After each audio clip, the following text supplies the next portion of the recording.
start now. Okay, so in today's lecture I'm gonna tell you how to set up a Ruby Cucumber framework in order to automate a web-based application. Okay, so it's quite easy. The first step is you have to create a placeholder for your project where you're gonna keep all the code. Okay, in my case I have already created a folder called Ruby Cucumber project setup. Right now nothing is inside this. Okay, so the prerequisite is to start with the Ruby Cucumber automation is like first the Ruby Cucumber should be set up in your machine. And the other thing is you need a IDE. IDE is a platform where you write your code, so integrated development environment. So in our case we are using the RubyMine IDE. Okay, so just go there, just open that placeholder. Okay, so where I kept here.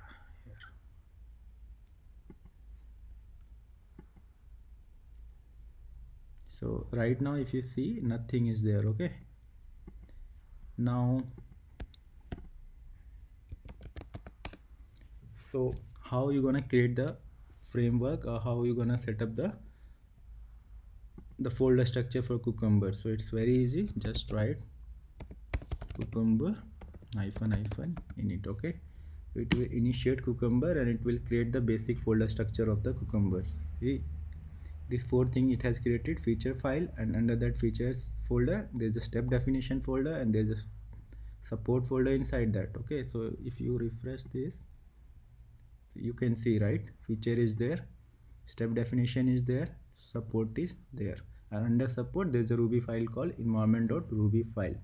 Okay, so the basic architecture is this one only. Okay, so how, like, when once you will write your code and everything, right, how it will start compile your code? First it will run the environment.rb file, and then your feature file, and in your feature file there will be a corresponding step definition that it will run step by step. Okay, so inside feature file I'm creating a directory. Okay, so there where I'm gonna write my all the scenarios or feature, you can say. So I can give any name.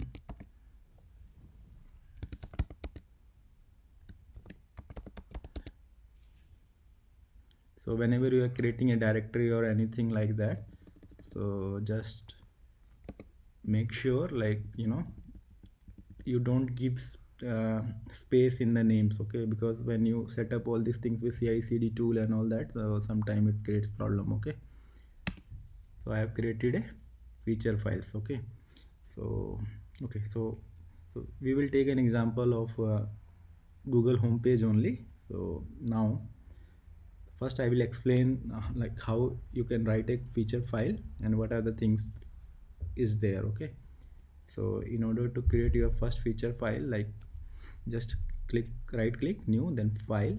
Okay, so I can mention like Google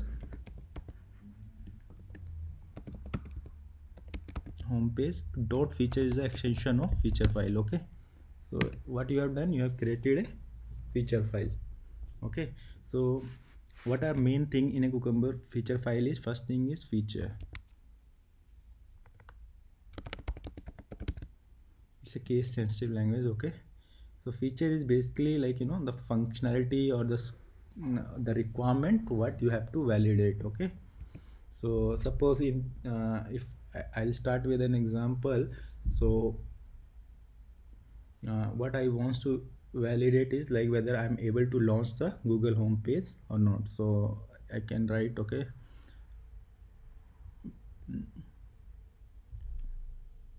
verify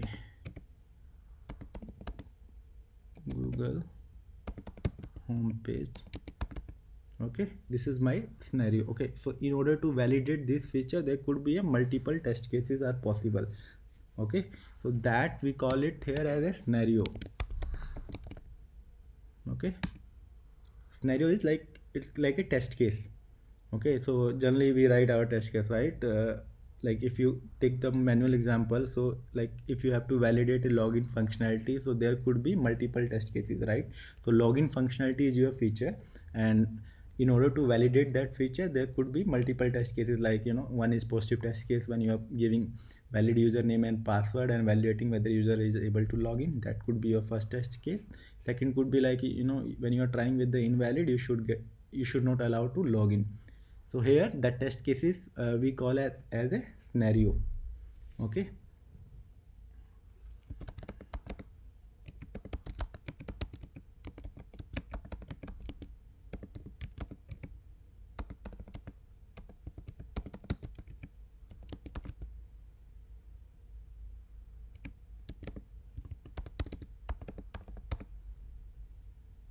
So this is my test case what I'm going to automate. Okay, so now you have given the scenario description. So next step is you have to write the steps. So here we write the test step by using jerking language, by using the statement given, when, then. Right now you might have noticed in agile project, so there is like business analyst, they give the user stories. Okay, so that we can use directly, because nowadays the business analyst write user story by using this jerking language only. So we'll start with given like what is the prerequisite. Okay, so given I can say, okay, I'm already on Google homepage. Okay, I'm on Google home page. If I am on Google home page, so then my, like, what functionality I'm gonna validate is like whether I'm able to launch the Google home page. Okay, so in order to get the confirmation, we need to do some verification over that page, right?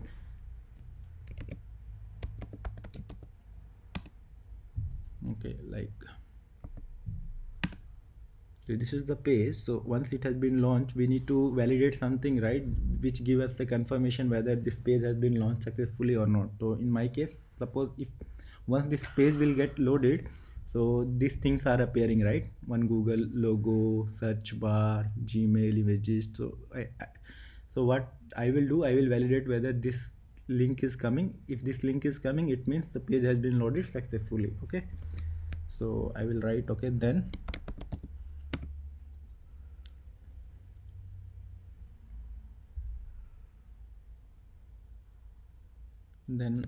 I verify Gmail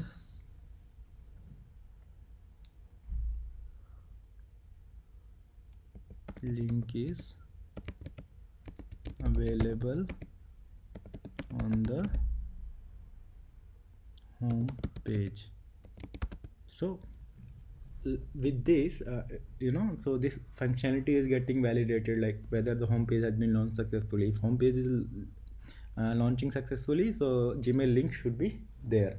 Okay, so right now this steps is not defined. Okay, so we had written in simple the statement. Okay, so you can see it is highlighted in yellow color. It means the step definition is not there. So how to create a step definition? Okay, so you just see this thing. Wait, just right click it. Okay, it will ask create a step definition. So whatever steps will be here, there will be a code behind it. That code we are going to write in Ruby language. Okay, so just click on create step definition. Right now there is no file exist under step definition, so so it will ask like, you want to create a new step definition file? Yes, we want to create, and you can give any name, like I can give Google steps, right? Okay, that's fine, and the extension will be file Ruby only. Okay, so this will create a file under step definition called Google underscore steps.rb. RB means Ruby file. Okay, and now you can see that definition for that step has been created automatically. Okay, same way for second also we need to create the step definition. Okay, so now it will pop up me the file name which I have already created. So under same file only I want to define this step also. Okay, so I will select this. So see, now if you notice, right, it's not highlighted in yellow colors, means the step has been defined. As of now we haven't written any code inside this, but yeah, that step is existing over there, so it means it has been defined. Okay, now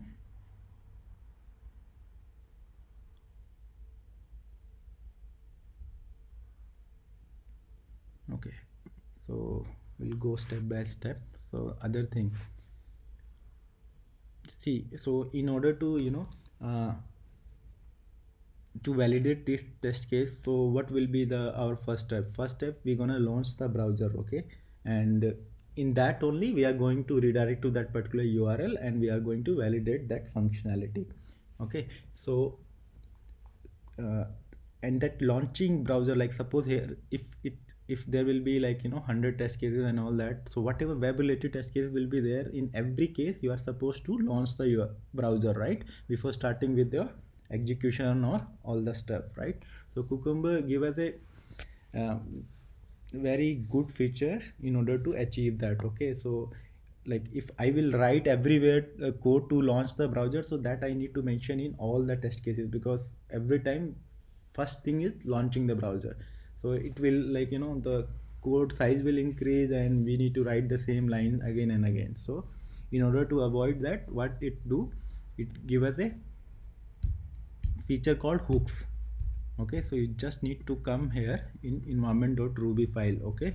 So what, as I told, the first file, whenever you run your program, first it will compile the environment.rb code, okay?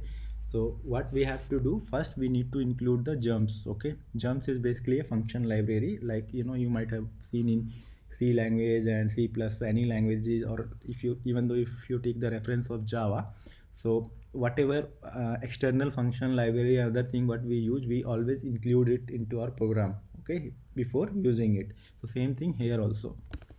So require main jumps, we're gonna ruby jumps, okay? Require waitir, and as the name is said, it's an environment.rb file, so it's like an environment variable. It will be like it will be available for your entire project code, okay? This has been done. Now what I told, like since we have to launch the browser in with every test case, so we gonna use hook. There's a hook called before, okay? So as the name suggests, what it will do, before execution of any scenario, whatever code you will mention here, it will do that steps, okay? So what I want, mm, that I want to launch my browser before any test case start execution start, okay? So it's very simple. The code is, this is the reference what I am providing, browser dot, so there is an interface called waitir, okay? In waitir, the class we are going to use is browser dot new, okay? In that I'm passing constructor called Chrome. So what I'm doing here, I'm launching a browser of Chrome and I am assigning it to a variable called browser, okay? Now since so we're gonna refer the same thing in different places. So if I need to pass this to a global variable, okay? So in Ruby, you can make global variable by using symbol dollar, okay? And what I am doing, I am assigning this to this.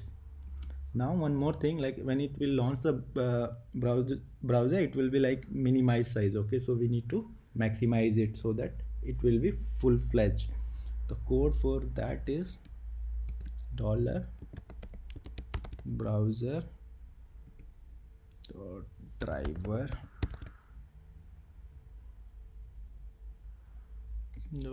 manage window maximize. So what it will do, it will launch the browser, okay? It will maximize it, okay? So this is like what you are doing, actually you are accessing the method. So under driver interface there's a manage window, and in that the function you are referring is maximize, okay? The other thing what you have to do is the another hook called after. So once my scenario will has been executed, I'm supposed to close the browser, okay, so that you can run the other scenario. If you don't close the browser, that many instance will be open at your machine and your machine will get slow. Okay, so it's very simple. See, as the name also it's suggesting, right, this code will execute after the execution of every scenario. Okay, so what action I wants to do here, close. Okay, so just I will close the browser. Okay, this is done. Now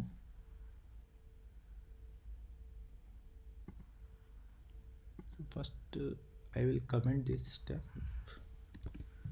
Okay, so I will define this one first. So what is the step here? That I am on Google homepage, so it means we have to navigate to Google homepage. Okay, so it's very simple. $browser. Okay, that's same what reference we have created. Dot go to, and in double quotes the URL we need to pass what we are going to launch. Okay, so make sure whenever you need to pass the complete URL by using this, like HTTP or HTTPS complete. Okay, I'll just run this scenario right now. Only one step is there in that scenario. In that scenario, what we are doing, we are launching the browser, and in that browser we are redirecting to google.com.au. Okay, so I'll mention one pop message. I will pass that something Google homepage launched successfully.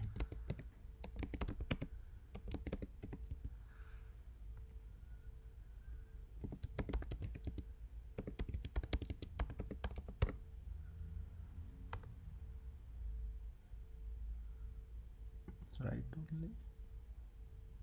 So anyways, whatever is there is fine. Okay, so and the other thing, the most important, like it's like naming. So there is a concept called tag. So like you have seen, like if you have to call someone, so you will call with their name, right? There will be some identity. Same way we can give a tag. So tag is possible at scenario level also and feature level also. So you have to give tag by using symbol called @ like I have given Shashi. Okay, the tag name. Same way you can give a tag to feature also. So when you will run this scenario, so you need to pass the tag. Like in order to run a scenario, command is cucumber -t is the switch for tag, and which tag you wants to execute. So my case, I wants to execute a tag called Shashi. Okay, so this case it will run this particular scenario only. If you have given tag to feature, so as many scenarios will be there in that feature, it will run automatically. Okay, just press it. Let's see what. See, it will launch the browser.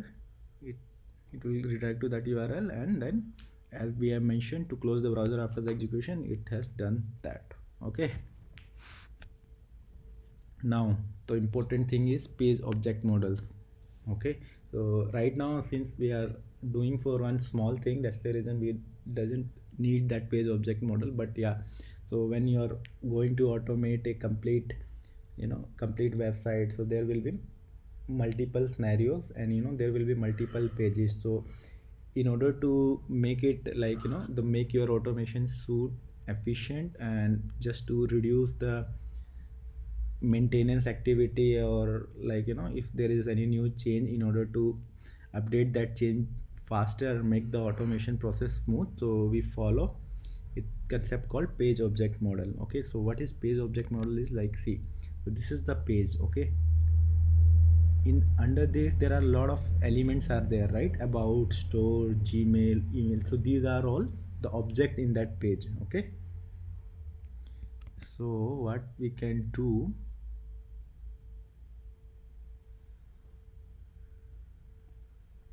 inside feature, I will create a directory called library. Okay, library. In that I will create two more subfolders, like one is page object,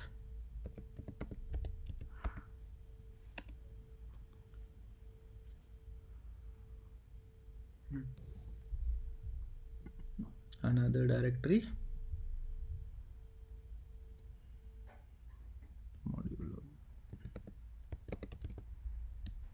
module object. Okay,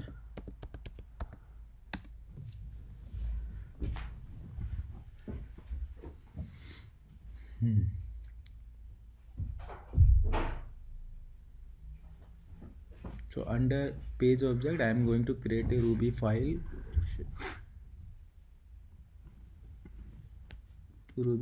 called Google, or I can say home page. Okay, home page.rb. okay, this has created, and in that module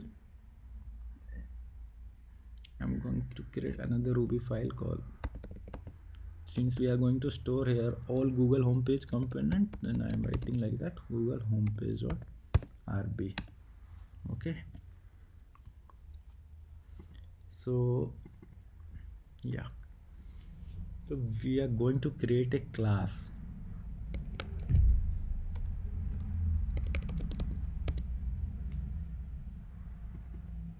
The class is homepage, class name. Okay, so always make sure the class name is always start with caps letter. Okay,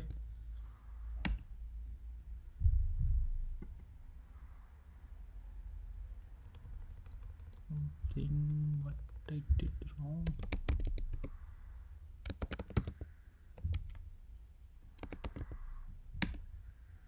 Okay, this is the class. Okay, now I'm coming to our this object module page. Okay, or you can so here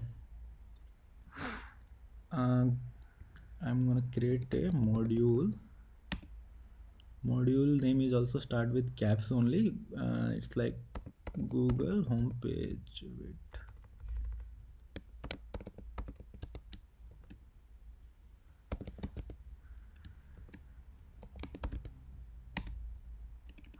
okay, so the first element what I want, okay, so I'll explain the purpose. Okay, so under this module we're gonna keep our all object of the page, right? Email, image, their identification property we're gonna keep here.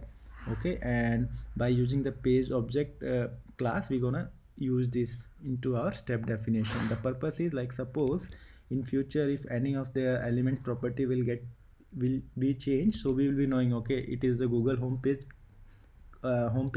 object, so it will be available in this file only. Okay, so we can come directly here and we can update the change, and our automation script will run smoothly. So just right click, inspect the element. So see, so it's a hyperlink. Okay, href is the hyperlink property, and the text value of this hyperlink is Gmail. Okay, so what I can do, so I can define this method called def Gmail link. Okay, and here we're gonna keep the property of this Gmail link browser dot link. So what property we are validating? Text. Okay, colon, what was that?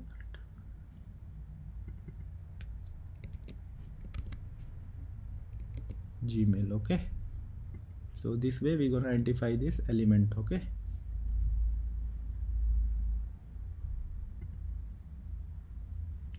now you need to include that module inside this class, then only by the object of this class you can use this functionality. Okay, just to include, it's very simple, just write include, and you just need to put copy the module name like, yeah, so you have included the module name. Okay, now just come here go to the step definition of this. Once your browser has been launched, okay, the next step is you have to create the object of that class. Okay,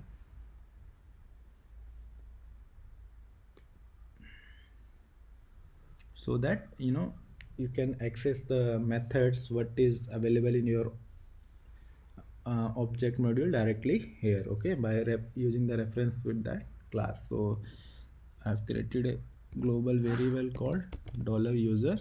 Okay, so what is our class name? Home page.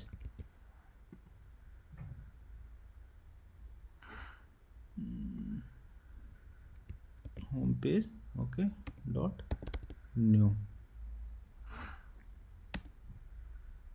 This has been created the object of that class. Okay,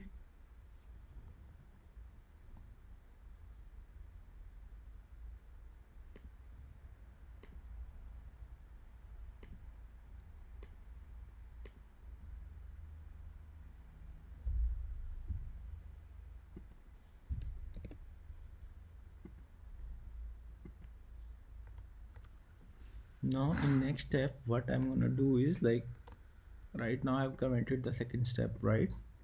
Just uncomment it, go to the step definition. Now here I have to confirm, like, that page has been launched successfully or not. Okay, so I need to, what I am expecting here, I will use an inbuilt method called expect. Okay, so by using the reference of this class dot user, which method I'm gonna call, the method is available here, that Gmail link.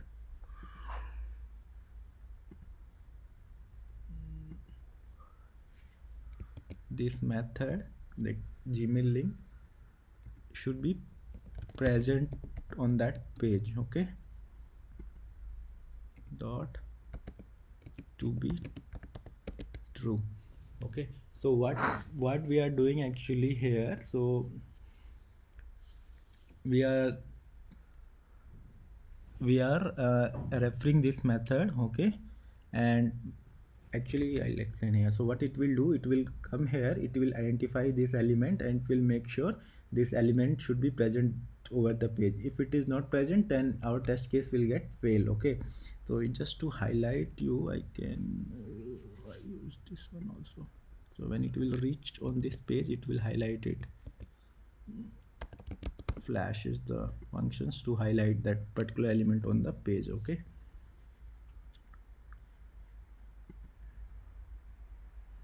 now I'm going to run this scenario. Now this scenario, it will have two steps. Okay, see,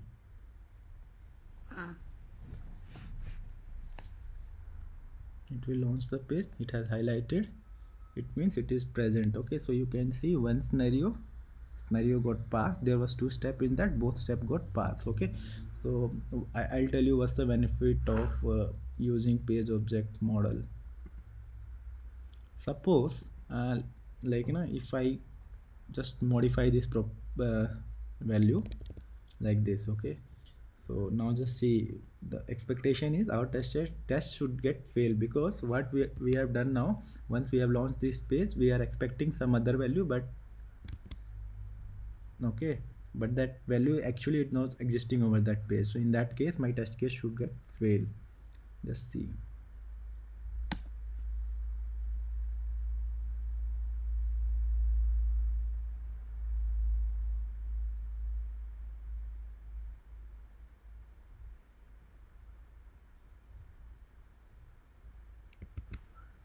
So there is an implicit wait. Okay, so like for each of the element, what it do, it generally wait for 30 seconds to for its presence. Okay, so if it is not present in after 30 seconds also, then only it will fail the test case. So right now we had reached there, and it will wait for the 30 seconds to get that element present over the web page.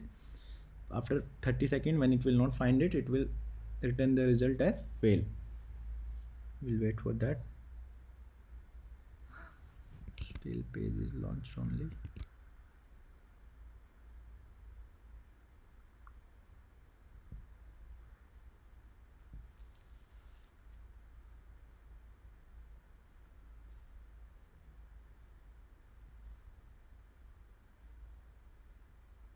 Now you can see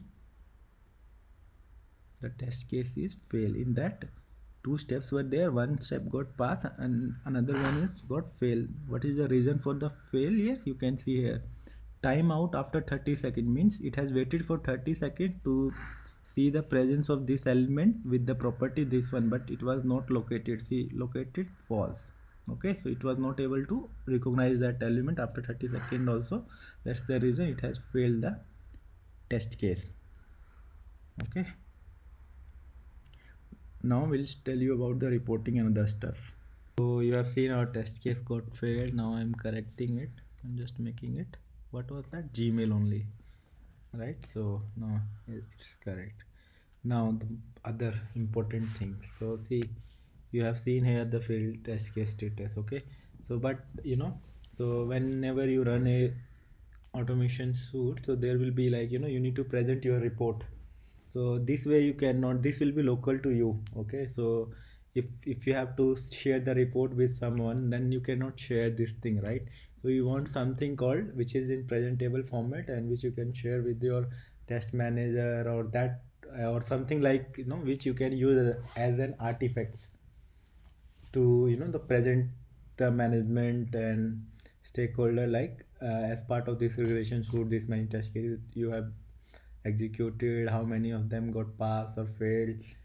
There will be a sort of proof like thing. Okay, so how you can generate Cucumber HTML report?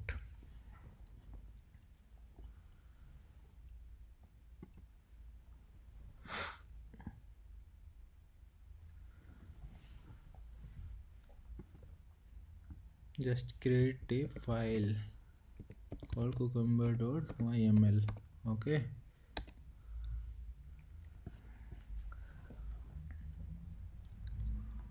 and we need to create a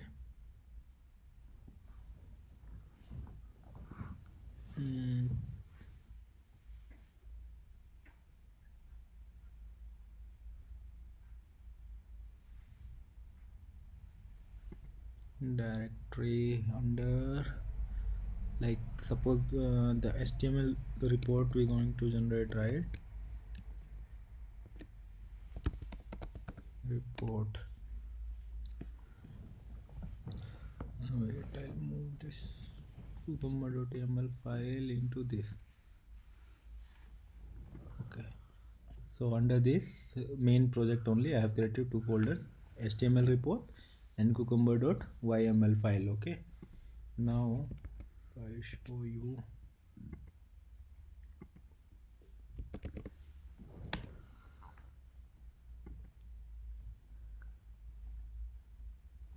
This is the Cucumber reporting stuff. Okay, so it provides us this many plugins, so you can generate HTML report, JSON report,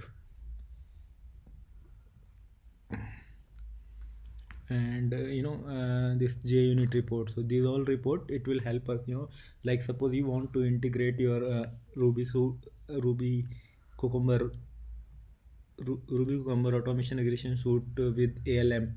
Like once your execution has been done, you want to update the test results in ALM. So that case, you use JUnit. So with that, it will, like, of your entire execution history, it will convert into a XML format, and with that XML format only, you're gonna update the result in test management tools like ALM and others.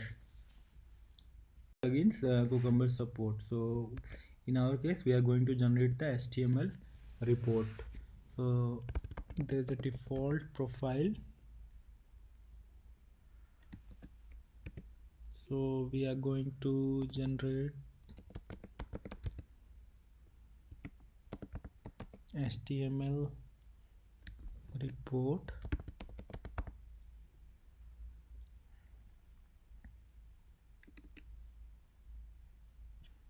So what is there in HTML report is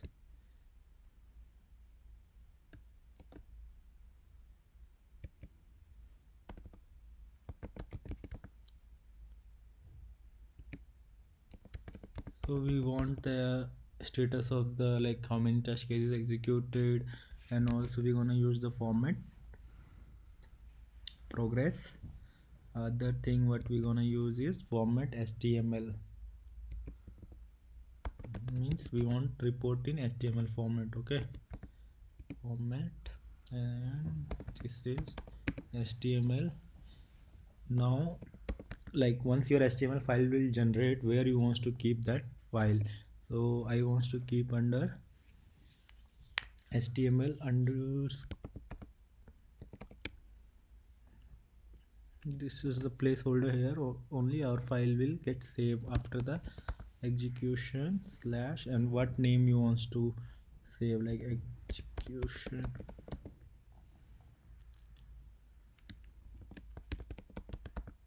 port.html. With this file name it will get saved.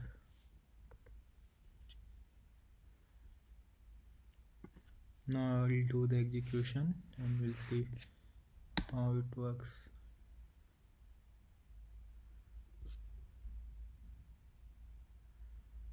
See, execution done.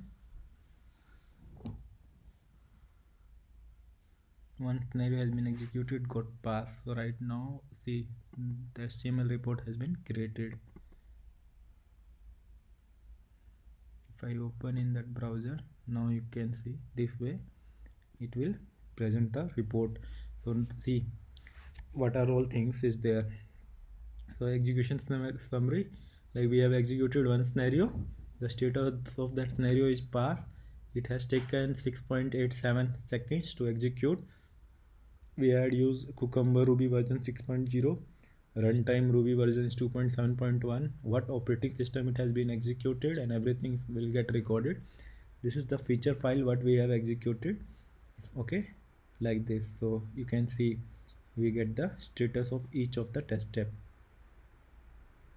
Okay, the another important thing, so generally you might have observed, like, whenever we do any testing, so we take screenshot of the steps, so that we have a proof, like the thing what we have executed is correct. So how you can achieve that thing here? For that, again, we are going to use another hook. So after every step we want screenshot, right?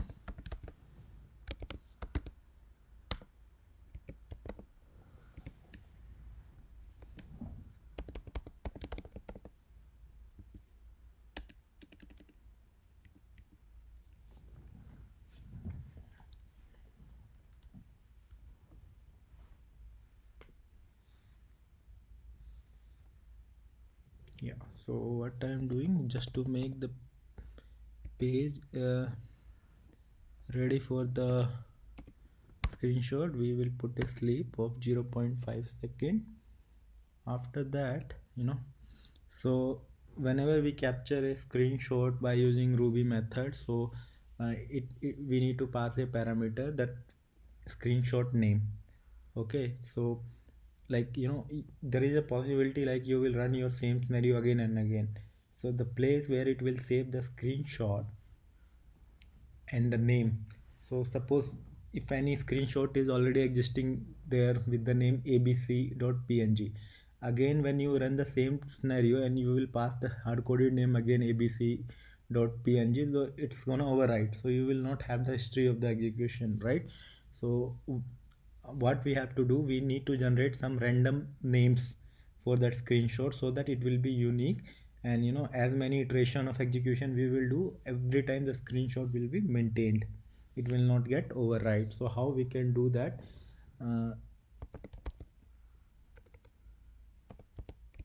File, so there's a function called temp file to generate a temporary file name. We have created an object.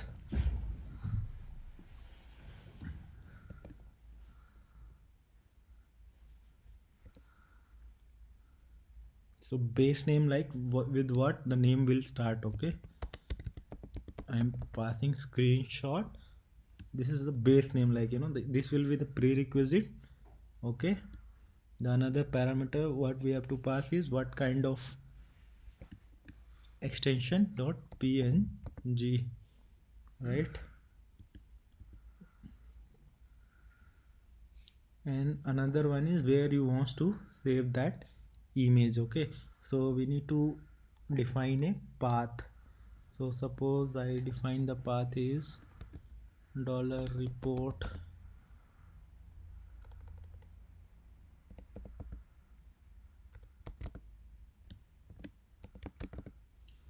So I need to this path, what is this path is like,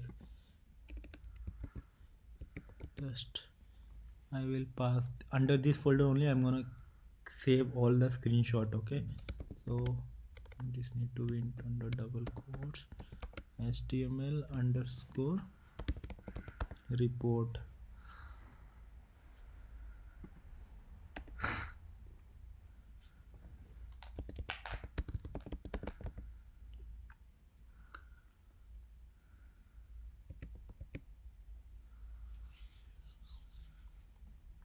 So we are using the path field of this file, and we are assigning that value to screenshot. Now we are closing this object.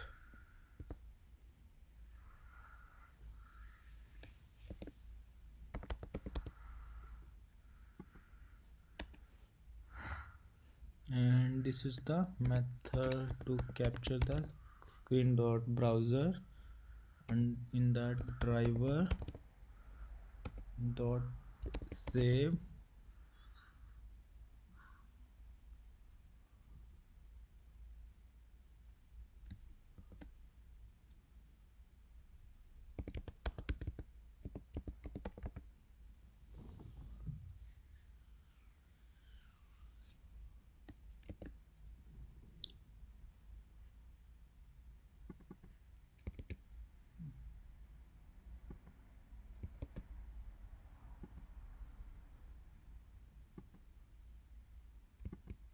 see, this is the method inbuilt function what we are using it, and we are passing the screenshot. So in screenshot we are having the file name with extension png, so it will be always unique file name it will generate, and it will save our screenshot with that name.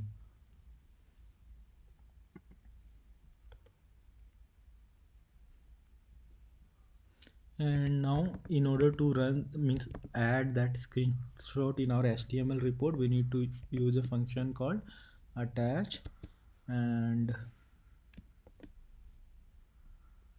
what we want to attach it, the screenshot, the file name, and the other what kind of file we are attaching, that we need to pass here.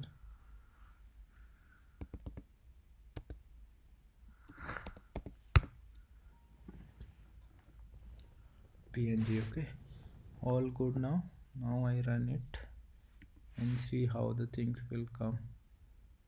Now we are expecting screenshot of our execution after every step.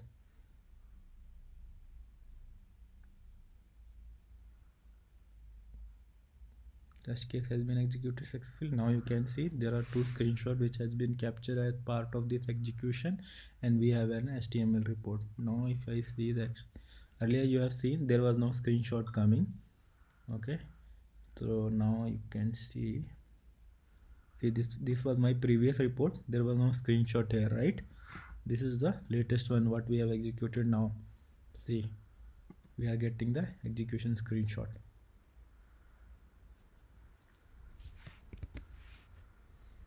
So with Cucumber 6.0 version, actually it gives an option to you can publish your HTML report, but we don't want to publish our HTML report to, we are getting this pop-up every time, right?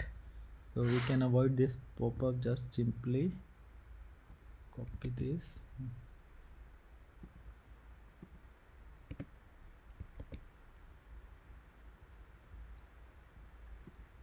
Now if I execute it again, we will not get. First I will clear all this thing. This will get overwrite again and again, but no need of clearing. But anyhow, just to show you, I want to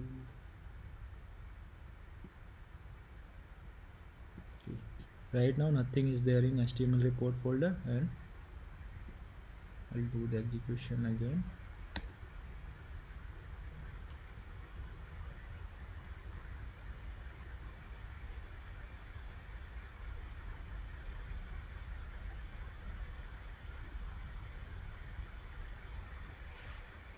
See, one scenario has been executed and it got passed successfully.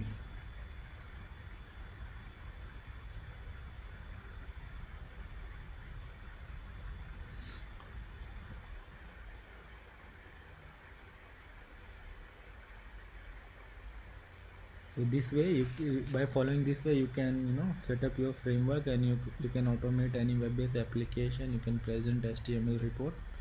Hope you find it easy and helpful. Thank you.